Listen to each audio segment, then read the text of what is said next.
You're watching This Week in Fish and Wildlife. Thursday morning, time once again for This Week in Fish and Wildlife. We're this time right on the edge of the ponds here, in Bozeman. Morgan Jacobson joining us this morning. It's that time of year where folks are starting to think about heading out there to maybe do a little ice fishing and things like that. If you're going to do that, there's some safety things you should probably keep in mind.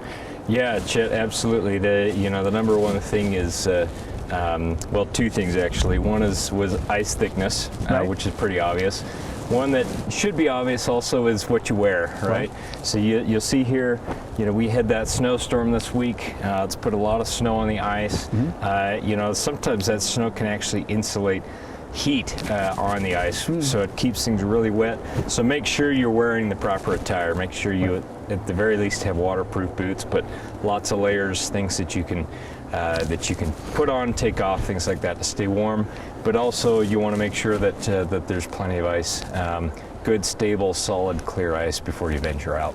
You and I, before we got out here, you started testing wells, or you were digging little test holes as we started to go out there.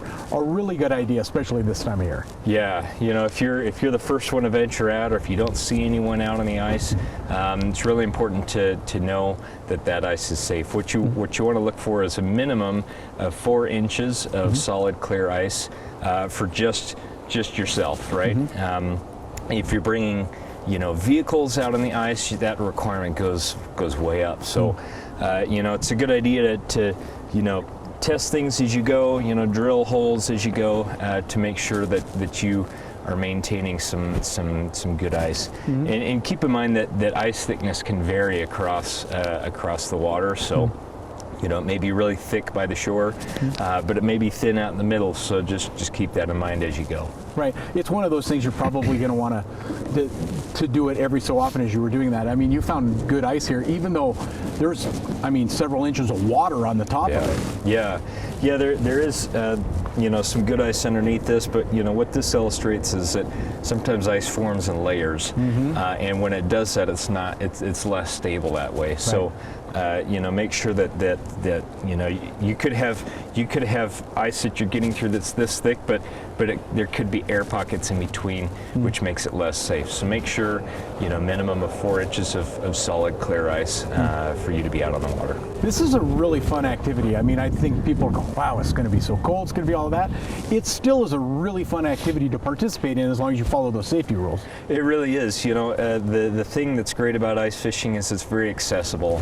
To people who may not have tried it before. There's a very small equipment requirement. The biggest thing is just being able to drill a hole, which there's things you can do if you don't have an ice auger, you can borrow one, you can ask someone who's out on the ice. The worst they can say is no, but it's just a fun activity that you can take the whole family out and enjoy, places that are close to home like this and be able to catch fish. And for those of us who don't have a fishing boat, it's nice to be able to get out in the middle sometimes and see what's out there. All right, your evaluation as we were doing this, you were testing the holes, you felt the ice was pretty good. Would you fish today? I think the ice is good right here, but it's just so gosh dang wet. I don't think I'd want to sit out here for too long. So. I'm with you. I'm going to head back to the car. Morgan, thank you very much. And that is This Week in Fish and Wildlife. You've been watching This Week in Fish and Wildlife.